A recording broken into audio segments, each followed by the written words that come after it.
Ah, that noise.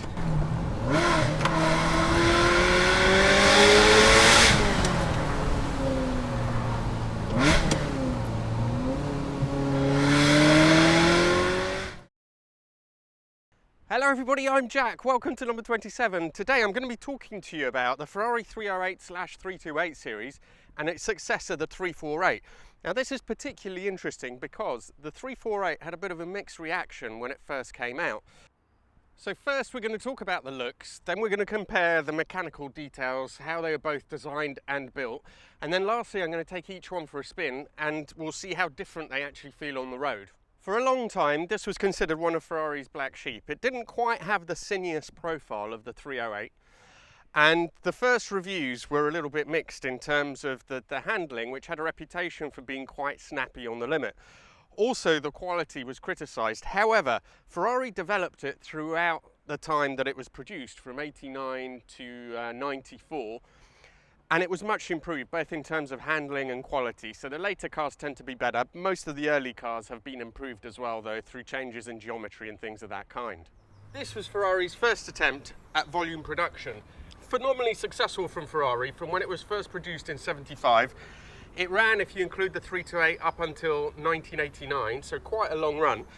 And all in all, just of the 308 series, about 12,000 were produced. I don't know off the top of my head in terms of 328s, but I think that there was another 6,000 of those. So it was only when it came to the Ferrari 360 that Ferrari managed to actually better the volume, the production of one of these models. The 348 then had quite a hard act to follow. 308 is quite a classically pretty car, and also there was general agreement about that. Everybody just loved it, loved the lines and loved the curves on it. In actual fact, the 348 was designed by the same person. So Fioravanti from Pininfarina actually designed both these cars. If you look at them now in isolation, I think if anything, over time, it's actually aged better than some of the other Ferraris, some of the other cars that were out there at the time. It's a really cohesive design. It's quite tight, it's much more modern than the 308. Of course, he used some of the styling cues from the Testarossa, which again was an earlier car, and that was part of the controversy, is that it already looked aged when it came out. But I don't agree, or certainly looking at it today, I think it's a really nice, well-judged, balanced design. It's got clear lines, it's got just the right amount of aggression. This particular 348 also benefits from having quite low suspension, but so low in fact that Rob, who uses it every day, am I right to say your name, first name? So low in fact that Rob, who uses it every day, has had a few issues. It's obviously, it's just been touching too much on the spoiler and on the side, so he's actually going to get it raised slightly, but certainly in terms of the looks, I think it really helps, and the car generally, I think they're really handsome. Even if you look at the 348 from behind, which is probably the most controversial aspect with this grilled back end, I think it looks absolutely brilliant. It's just that they just weren't used to it. Ferraris had round rear lights, and that's what people wanted. But if you look at it as a piece of design, it actually works really, really well. And it's so much more modern looking than the 308, which obviously was the whole point at the time.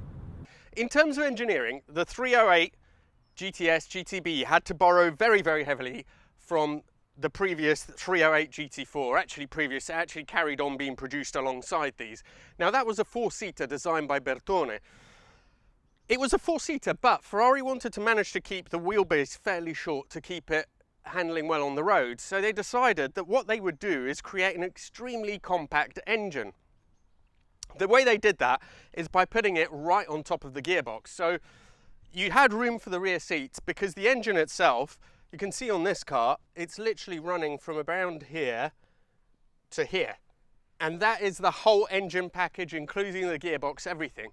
The downside of that is that by sitting on top of the gearbox, it makes it quite high. So the height of the engine, it comes to around here.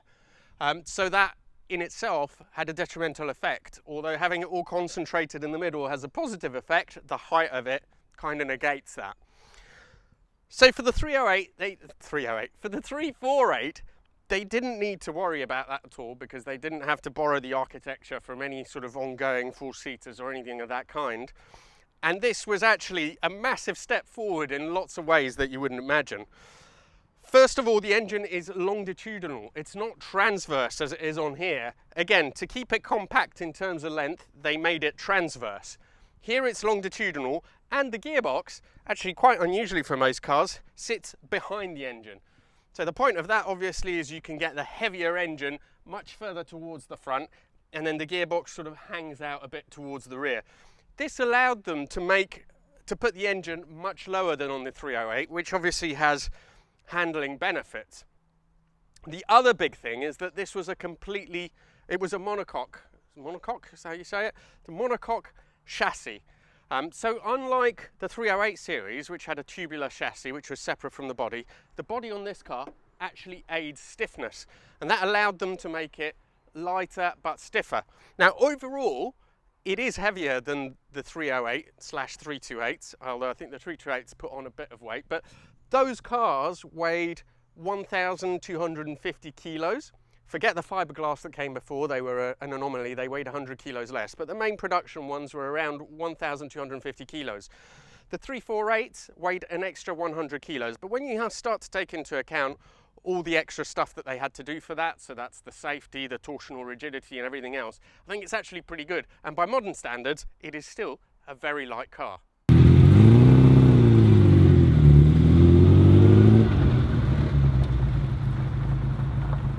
Those of you that have followed my adventures in this car, the Influenzo, apologies if there's some doubling up.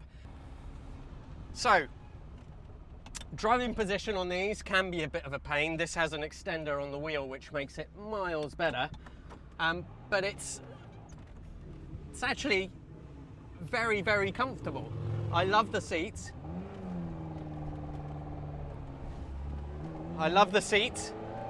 And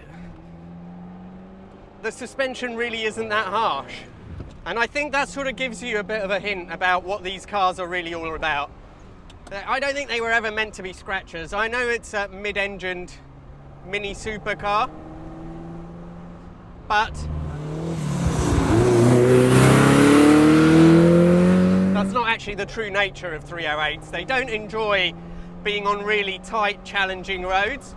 Nice open wide roads where you can flick through the gearbox, revel in the feel from the steering, under gentle cornering, and how you can feel it sort of pivoting in the middle because all the weight is back there, so it feels very nice. But if you really push it, it kind of falls apart a bit. By modern standards, it is very slow. I think you know, a white van would give you a good run for your money, if not even probably beat you coming out of roundabouts. But of course, that's not what these are about. I mean, it is just amazing today being able to do what I'm doing in a car like this. It's just fantastic. And this is a great road for it. It's fairly open by British standards. You can hear the engine behind you. The gearbox is simply a delight.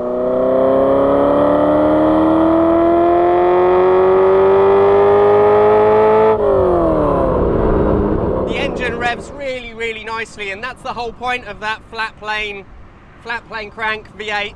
It revs really nicely. It goes to 7.5, and it kind of starts to make sense in terms of the engine itself. It's quite torquey and it's quite happy to amble around, but it really does come alive when you actually give it some revs.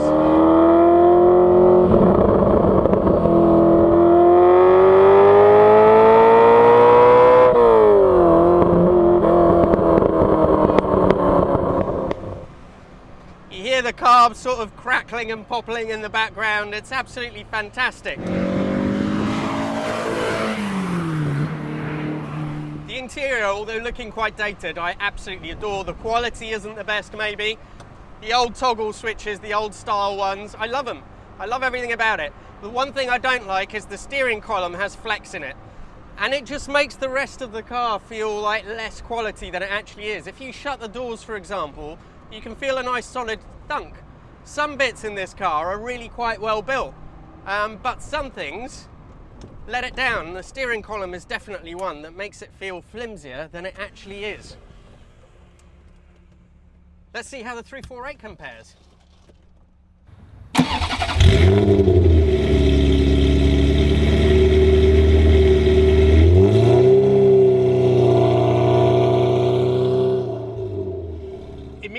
348 feels like a much more together car, to be honest, than the Influenzo, than the 308.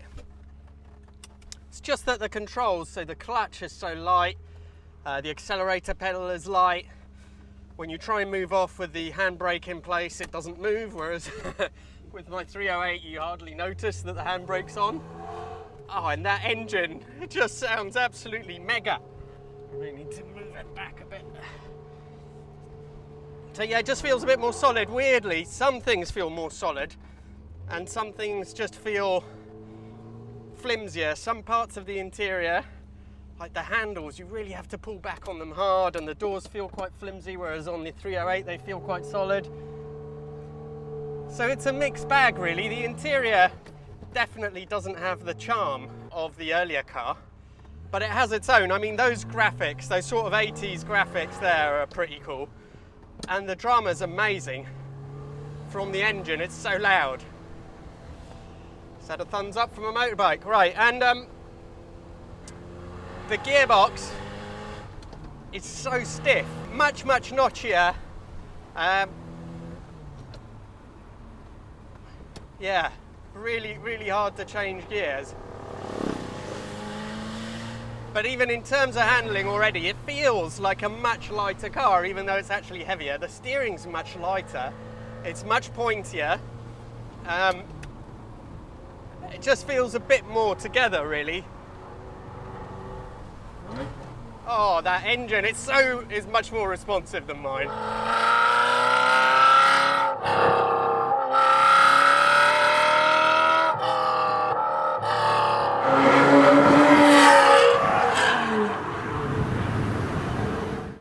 Right, well look, as a driver's car, obviously this has had the upgrades, I think, that they had throughout their production, but as a driver's car, this is just in a totally different league.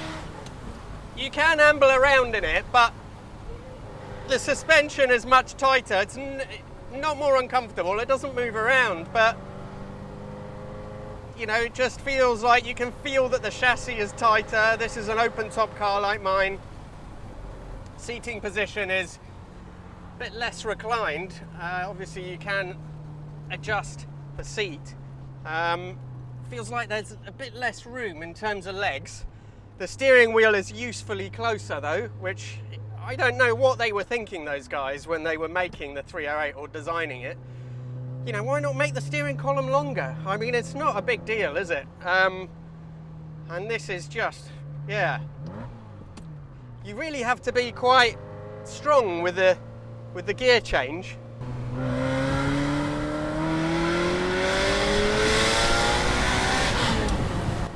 It responds really well. Well, you can't get away from it really. It's years of progress, isn't it? When it came out, maybe people didn't think all that much of these, but yeah, what a fantastic car. It's much less a cruiser than the Influenzo. I think it's less happy to pootle around, and it's a bit more, it feels much more urgent. This is definitely a car that gives you much more if you're going to be driving it really, if you're driving it properly quickly. This is miles better, it really is. Doesn't have the old world charm maybe, but God, it's good.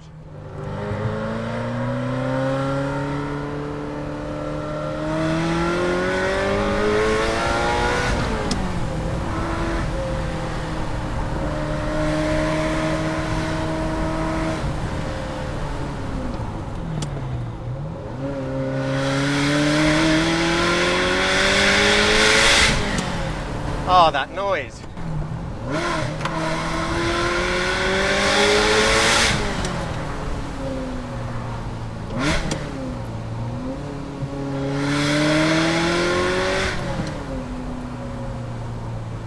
I didn't think the difference would be quite as monumental as this. It really does make the 308 feel like a very old car, and it makes the 348 feel extremely capable. It feels remarkably stiff even for being open-topped. I can't feel any scut or shake at all, whereas the Influenza is literally, it's part of the suspension system really, that chassis. But yeah, the progress is unbelievable. The plasticky interior, not the biggest fan of that. I do like the instruments. but it drives incredibly well.